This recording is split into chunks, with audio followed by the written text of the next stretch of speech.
Hill climb racing എന്ന് പറയുന്ന mobile game കളിക്കാത്ത ആളുകൾ വളരെ കുറവായിരിക്കും, എസ്പെഷ്യലി മുൻപ് തുടങ്ങിയിട്ട് സ്മാർട്ട് ഫോൺ യൂസ് ചെയ്തു വന്നിട്ടുള്ള ആളുകൾ.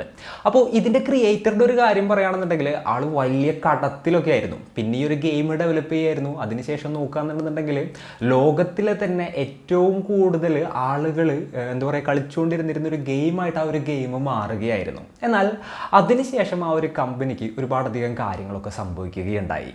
സോ ആ ഒരു ഗെയിമിനെ കുറിച്ചും അതിൻ്റെ ക്രിയേറ്റർ ആയിട്ടുള്ള ടോണി ഫിംഗറോസിനെ കുറിച്ചിട്ടൊക്കെയാണ് ഇന്നത്തെ ഈ ഒരു വീഡിയോയിൽ നമ്മൾ ഡിസ്കസ് ചെയ്യാനായിട്ട് പോകുന്നത്. Hello guys, welcome back to the channel Razin this side.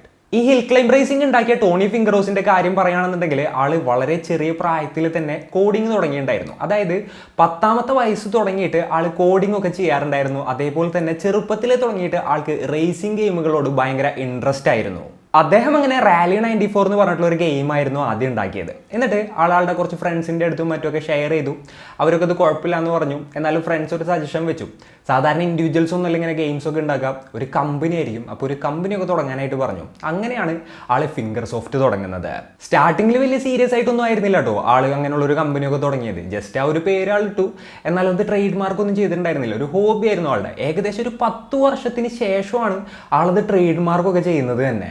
പിന്നെ ഈ ടോണിയുടെ കാര്യം പറയുകയാണെന്നുണ്ടെങ്കിൽ ഇത്രയും വലിയൊരു സക്സസിന് മുൻപ് ആൾക്ക് ഒരുപാടധികം പരാജയങ്ങൾ നേരിടേണ്ടി വന്നിട്ടുണ്ടായിരുന്നു.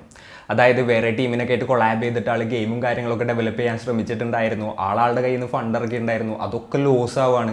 അതേപോലെ തന്നെ കാർ ഇമ്പോർട്ട് ചെയ്തിങ്ങേറ്റ് മോഡിഫൈ ചെയ്ത് കൊടുക്കുന്ന ബിസിനസ്സും കാര്യങ്ങളൊക്കെ ആൾ ചെയ്തിട്ടുണ്ടായിരുന്നു. ജപ്പാനിൽ നിന്നും മറ്റൊക്കെ സ്പോർട്സ് കാർ ഇമ്പോർട്ട് ചെയ്തിട്ട് അതിൻ്റെ സെയിൽസ്, എന്നാൽ അതും പൊട്ടുമായിരുന്നു. അങ്ങനെ ആൾ വലിയൊരു കടത്തിലും മറ്റൊക്കെ എത്തുകയാണ്. അങ്ങനെയാണ് ആൾ വീണ്ടും കോഡിങ്ങിലോട്ട് തിരിയുന്നത്. അതായത് കുറച്ച് ആപ്സും കാര്യങ്ങളൊക്കെ ഡെവലപ്പ് ചെയ്തിങ്ങേറ്റ് ഇങ്ങനെ പ്ലേ സ്റ്റോറിൽ ഇട്ടുകൊണ്ടേയിരുന്നു. മെയിനായിട്ട് ആൾ ക്യാമറ ആപ്പുകളൊക്കെ ആയിരുന്നു ചെയ്തുകൊണ്ടിരുന്നത്. അതായത് ഫിൽറ്ററും കാര്യങ്ങളൊക്കെ ഉള്ള ഒരുപാട് ആപ്പുകൾ പണ്ടുണ്ടായിരുന്നല്ലോ. അങ്ങനെ ഒരുപാടധികം ആപ്സ് ആൾ ഡെവലപ്പ് ചെയ്തുകൊണ്ടേ ഇരിക്കുകയായിരുന്നു. Yes, the hard work never fails. അങ്ങനെ ഫെബ്രുവരി 2012 കാർട്ടൂൺ ക്യാമറ എന്ന് പറയുന്ന ആ ഒരു ആപ്പ് ക്ലിക്ക് ആവുമായിരുന്നു. ആൾ ഇതേപോലെ തന്നെ ഒരുപാടധികം ക്യാമറ ആപ്പുകൾ ഉണ്ടാക്കിയതിൽ നിന്നും അതങ്ങനെ 10 മില്യൺ ഡൗൺലോഡ്സ് വരെ എത്തി. ജസ്റ്റ് നമ്മളൊരു ഫോട്ടോ എടുത്തു കഴിഞ്ഞിട്ടുണ്ടെന്നുണ്ടെങ്കിൽ അതിൻ്റെ ഒരു കാർട്ടൂണിക് ഇമേജ് ആയിട്ട് കൺവേർട്ട് ചെയ്യുന്ന ഒരു ഫിൽറ്റർ ആയിരുന്നു ആ ഒരു ആപ്പ്. അങ്ങനെ ആ ഒരു ആപ്പിലൂടെ ആളുടെ കടങ്ങളും മറ്റൊക്കെ വീട്ടിൽ നിന്നൊരു സിറ്റുവേഷനിലോട്ടായിരുന്നു കാര്യങ്ങൾ എത്തിയത്. അങ്ങനെ ടോണിയുടെ ലൈഫ് നല്ല സ്മൂത്ത് ആയിട്ട് പോയിക്കൊണ്ടിരിക്കുമ്പോൾ ആൾ ഫിസിക്സുമായിട്ട് കുറച്ച് വർക്ക് ചെയ്യുന്നതിൻ്റെ ഇടയിലാണ് ആൾക്ക് ഹിൽ ക്ലൈംബ് റേസിങ്ങിൻ്റെ ഐഡിയ കിട്ടുന്നത്. ആ ഒരു ഐഡിയ കിട്ടിയപ്പോൾ തന്നെ ആളത് എക്സിക്യൂട്ട് ചെയ്യാനായിട്ട് തീരുമാനിക്കുകയാണ്. അതിനു വേണ്ടിയിട്ട് ആൾ നല്ല രീതിയിൽ പണിയെടുത്തു. അതായത് 16 മണിക്കൂറോളൊക്കെ വീട്ടിൽ റൂമിലിരുന്നിട്ട് കോഡ് ചെയ്തുകൊണ്ടേ ഇരിക്കുകയായിരുന്നു ഈ ഒരു ഗെയിം ഡെവലപ്പ് ചെയ്യാൻ വേണ്ടിയിട്ട് ആൾ. അങ്ങനെയാണ് ഈ ഒരു ഹിൽ ക്ലൈംബ് റേസിങ് ഡെവലപ്പ് ചെയ്തത്. എന്താ ഒരു ഡെഡിക്കേഷൻ അല്ലേ.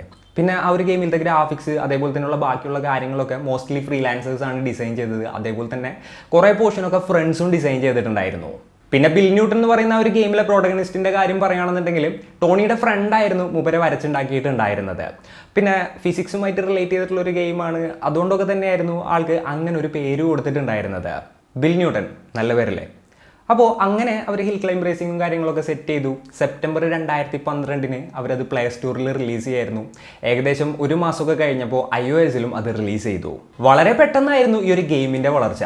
അവരുടെ ഓൾറെഡി ഉള്ള ക്യാമറ ആപ്സിലൂടെയും മറ്റുമൊക്കെ ഈ ഒരു ഹിൽ ക്ലൈംബ് റേസിങ്ങിൻ്റെ ആഡ്സും കാര്യങ്ങളൊക്കെ പോവാണ്. അങ്ങനെ ഡൗൺലോഡ്സ് കൂടി. അതേപോലെ തന്നെ കളിച്ച ആളുകൾ വീണ്ടും വീണ്ടും കളിക്കാനായിട്ട് തുടങ്ങി. അറൗണ്ട് ഒരു 12 മാസത്തിനുള്ളിൽ 100 മില്യൺ ഡൗൺലോഡ്സ് ഈ ഒരു ഹിൽ ക്ലൈംബ് റേസിങ് ക്ലോസ് ചെയ്യുകയായിരുന്നു. അങ്ങനെ ഈ ഒരു ഗെയിം പ്ലേ സ്റ്റോറിൻ്റെ ചാർട്ടിൽ ടോപ്പ് ചെയ്യാണ്. ഗെയിമിംഗ് സെഷനിൽ ടോപ്പ് 7-ലെത്തി. ആ ഒരു വർഷം നോക്കുകയാണെന്നുണ്ടെങ്കിൽ ഏകദേശം 100 കോടി രൂപയായിരുന്നു ഇതിൻ്റെ ക്രിയേറ്റർക്ക് അതിൽ നിന്നും റവന്യൂ ആയിട്ട് കിട്ടിയത്. ഈ 2013 കാര്യമാണ് കേട്ടോ പറയുന്നത്. ഒന്നാലോചിച്ചൊക്കെ ഒരു ടൈമിൽ ടോണി വലിയ കടത്തിലൊക്കെ ആയിരുന്നു. അതിനുശേഷമാണ് പിന്നെ ആ ഒരു ക്യാമറ ആപ്സും കാര്യങ്ങളൊക്കെ ഉണ്ടാക്കി ഒരു ആപ്പ് ക്ലിക്കായി. അതിനുശേഷം ഈ ഒരു ഹിൽ ക്ലൈംബ് റേസിംഗ് ക്ലിക്ക് ആവുകയാണ്. അതിലൂടെ ആൾ വലിയ രീതിയിൽ പൈസ സമ്പാദിക്കുകയായിരുന്നു. പിന്നെ ഈ ഒരു ഗെയിമിൻ്റെ ഫസ്റ്റ് ഇയർ ആനിവേഴ്സറിക്ക് അവർ ലോക്കലൈസ്ഡ് കണ്ടന്റ്സും കാര്യങ്ങളൊക്കെ പ്രൊവൈഡ് ചെയ്തു. അതായത് ജപ്പാൻ, സ്പെയിൻ, റഷ്യ അതേപോലുള്ള കൺട്രീസിൻ്റെ തീമൊക്കെ വെച്ചിട്ട്. അതിനുശേഷം ഫിംഗർ സോഫ്റ്റ് 2015 ഫെബ്രുവരിയിൽ ഇതിൻ്റെ ഒരു പുതിയ വെർഷൻ ഇറക്കുകയാണ്. ചൈനീസ് വെർഷൻ എന്നുള്ള രീതിയിലായിരുന്നു അത് പോപ്പുലർ ആയത്. അപ്പോൾ അതിന് ബെസ്റ്റ് ഇന്നോവേഷൻ അവാർഡ് കിട്ടുകയാണ് 2015. അങ്ങനെ ഹിൽ ക്ലൈംബ് റേസിംഗ് നല്ല രീതിയിൽ സക്സസ് ആയി. അപ്പോൾ ടീം രണ്ടാമത്തെ പാർട്ട് ഇറക്കാനായിട്ട് തീരുമാനിച്ചു. അങ്ങനെയാണ് നവംബർ 2016 ഇതിൻ്റെ സെക്കൻഡ് വെർഷൻ അവർ ഇറക്കുന്നത്. കുറച്ചുകൂടെ വണ്ടികളും കാര്യങ്ങളൊക്കെ കൂട്ടി ഗ്രാഫിക്സൊക്കെ ഇമ്പ്രൂവ് ചെയ്തു. നല്ല രീതിയിലായിരുന്നു അവർ ഗെയിം ഇറക്കിയത്. വളരെ പെട്ടെന്ന് തന്നെ, അതായത് വിത്തിൻ 2 months അവർക്ക് 40 മില്യൺ മേലെ ഡൗൺലോഡ്സ് ആയിരുന്നു ലഭിച്ചത്. ഈ ഗെയിം ഫ്രാഞ്ചൈസ് അങ്ങനെ നല്ല സക്സസ്ഫുൾ ആയിട്ട് തുടർന്നു. 2018 ഈ ഒരു ഹിൽ ക്ലൈംബ് റേസിംഗ് ഫ്രാഞ്ചൈസിയുടെ കാര്യം നോക്കുകയാണെന്നുണ്ടെങ്കിൽ ടോട്ടൽ 1 ബില്യൺ ഡൗൺലോഡ്സ് അവർ ക്രോസ് ചെയ്യുകയുണ്ടായി. യെസ്, എല്ലാം നല്ല അടിപൊളിയൊക്കെ ആയിട്ടായിരുന്നു പോയിക്കൊണ്ടിരുന്നിരുന്നത്. എന്നാൽ അതിനുശേഷമൊക്കെ നോക്കുകയാണെന്നുണ്ടെങ്കിൽ കമ്പനിക്ക് എന്തൊക്കെയോ പ്രശ്നങ്ങൾ ഉണ്ടാവാണ്. അവരുടെ റവന്യൂവും കാര്യങ്ങളൊക്കെ ഡിക്ലൈൻ ആവാനും തുടങ്ങി. 2018 30 മില്യൺ യൂറോസ് ആയിരുന്നു ഇവരുടെ റവന്യൂ എന്നുണ്ടെന്നുണ്ടെങ്കിൽ 2017 അത് 21 മില്യൺ യൂറോ ആയിട്ട് കുറയുകയായിരുന്നു. പിന്നെ നമ്മൾ ലേറ്റസ്റ്റ് ആയിട്ടുള്ള റിപ്പോർട്ടുകൾ പ്രകാരം 2023 കാര്യം നോക്കുകയാണെന്നുണ്ടെങ്കിൽ അറൗണ്ട് 24 മില്യൺ യൂറോസ് ആണ് അവരുടെ ആ ഒരു ടൈമിലത്തെ റവന്യൂ എന്ന് പറയുന്നത്. കമ്പനിയുടെ റവന്യൂവും കാര്യങ്ങളൊക്കെ കുറഞ്ഞതുകൊണ്ട് തന്നെ 100-ലേറെ ജോലിക്കാരുണ്ടായിരുന്ന കമ്പനിയിൽ നിന്ന് ആളുകളെ പിരിച്ചുവിടുകയായിരുന്നു. എന്തിനേറെ പറയുന്നു, 2025 പുതിയ CEO ചാർജ് എടുക്കുകയും ചെയ്തിട്ടുണ്ടായിരുന്നു. പിന്നെ ഈ ഒരു ഗെയിം താഴെ പോകാണ്ടായ മെയിൻ ഒരു കാരണം നമ്മൾ നോക്കുകയാണെന്നുണ്ടെങ്കിൽ ബാറ്റിൽ റോയൽ ഗെയിമുകളുടെ വരവാണ്. അത് നല്ല രീതിയിൽ ആളുകൾക്കിടയിൽ പോപ്പുലർ ആവുകയായിരുന്നു. അപ്പോൾ ഇത്തരത്തിലുള്ള ഗെയിമുകൾ ആളുകൾ കളിക്കുന്നത് കുറയുകയായിരുന്നു. പിന്നെ ഓൺലൈൻ ഗെയിമിങ്സും കാര്യങ്ങളൊക്കെ വന്നു. അതേപോലെ തന്നെ വേറെയും ഒരുപാടധികം ഓപ്ഷൻസ് വന്നു. ഒരുപാട് ഗ്രാഫിക്സ് ഉള്ള ഗെയിമുകൾ വന്നു. അപ്പോൾ നോക്കുകയാണെന്നുണ്ടെങ്കിൽ ഈ ഒരു ഗെയിമൊക്കെ സ്റ്റാർട്ടിങ് ടൈമിൽ, അതായത് സ്മാർട്ട് ഫോണൊക്കെ ആളുകൾ ഇങ്ങനെ യൂസ് ചെയ്ത് തുടങ്ങുന്ന സമയത്ത് എല്ലാവർക്കും ഒരു കൗതുകമായിരുന്നു, എല്ലാവരുടെ ഫോണിലുണ്ടായിരുന്നു. എന്നാൽ കാലക്രമേണ അത് ആളുകളുടെ ഫോണിൽ നിന്ന് ഇങ്ങനെ പോയിക്കൊണ്ടിരിക്കുകയായിരുന്നു. യെസ്, എല്ലാവരും അത് മറന്നു. ആ ഒരു ഗെയിമിനെ കുറിച്ച് ആളുകൾ മറന്നു. പുതിയ പുതിയ സാധനങ്ങൾ വന്നു. അപ്പോൾ അത് കളിക്കാനായിട്ട് തുടങ്ങി ആളുകൾ. അതായത് എന്താ പറയുക, ടൈമിനനുസരിച്ചങ്ങായിട്ട് ആളുകൾ മാറി. പക്ഷേ ഈ ഒരു ഗെയിമാണെന്നുണ്ടെങ്കിൽ വലിയ രീതിയിൽ മാറിയിട്ടുണ്ടായിരുന്നില്ല. എന്നാലും ആ ഒരു ഗെയിം ഇഷ്ടപ്പെടുന്ന ആളുകൾ ഇപ്പോഴും ഉണ്ട്. അത്യാവശ്യം റവന്യൂവും കാര്യങ്ങളും അവർ ഉണ്ടാക്കുന്നുണ്ട് കേട്ടോ. അതായത് ഹിൽ ക്ലൈംബ് റേസിംഗ് ആ ഒരു പീക്കിൽ നിന്ന് താഴോട്ടൊക്കെ വീണു നല്ല രീതിയിൽ. ബട്ട് വേറെ ഒരുപാട് ഗെയിമുകളുടെയും ഫ്രാഞ്ചൈസികളുടെ ഒക്കെ കാര്യം നോക്കുകയാണെന്നുണ്ടെങ്കിൽ അതിലും വലിയ പതനങ്ങളൊക്കെ അവർ നേരിട്ടിട്ടുണ്ട്. എസ്പെഷ്യലി നമ്മൾ നോക്കുമ്പോൾ ഫ്രൂട്ട് നിഞ്ച എന്ന് പറഞ്ഞിട്ടുള്ളൊരു ഗെയിമും കാര്യങ്ങളൊക്കെ ഉണ്ടായിരുന്നു. അതൊന്നും ഇപ്പോൾ കാണാൻ തന്നെ ഇല്ല. പിന്നെ ആംഗ്രി ബേർഡിൻ്റെ കാര്യം പറയുകയാണെന്നുണ്ടെങ്കിൽ അവർക്കും ഒരുപാടധികം പ്രശ്നങ്ങളും കാര്യങ്ങളൊക്കെ സംഭവിച്ചിട്ടുണ്ടായിരുന്നു. അപ്പോൾ ഇതിനെക്കുറിച്ചിട്ടൊക്കെ വേറെ വീഡിയോസ് വേണമെന്നുണ്ടെങ്കിൽ, ഡീറ്റെയിൽഡ് ആയിട്ട് ഇതേപോലത്തെ വീഡിയോസും കാര്യങ്ങളൊക്കെ വേണമെന്നുണ്ടെങ്കിൽ അതും താഴെ കമൻറ്റ് ചെയ്യാം കേട്ടോ. അപ്പോൾ ഹിൽ ക്ലൈംബ് റേസിംഗിൻ്റെ കാര്യത്തിലോട്ട് തിരിച്ചു വരാമെന്നുണ്ടെങ്കിൽ 2023 അവർ വെർഷൻ 3 ഇറക്കുമെന്ന് പറഞ്ഞിട്ടുണ്ടായിരുന്നു. അതായത് ഹിൽ ക്ലൈംബ് റേസിംഗ് 3 ഇറക്കുമെന്ന് പറഞ്ഞിട്ടുണ്ടായിരുന്നു. എന്നാൽ അങ്ങനെയുള്ളൊരു ഗെയിം ആ ഒരു ടൈമിൽ ഇറങ്ങിയിട്ടുണ്ടായിരുന്നില്ല. അതിനുശേഷം നമ്മൾ നോക്കുകയാണെന്നുണ്ടെങ്കിൽ ഒരു 3rd വെർഷൻ ഇറങ്ങിയിട്ടുണ്ട്. അത് ലെഗോവുമായിട്ട് കൊളാബറേറ്റ് ചെയ്തിട്ടുള്ള ഒരു ലെഗോ വെർഷൻ ആയിരുന്നു.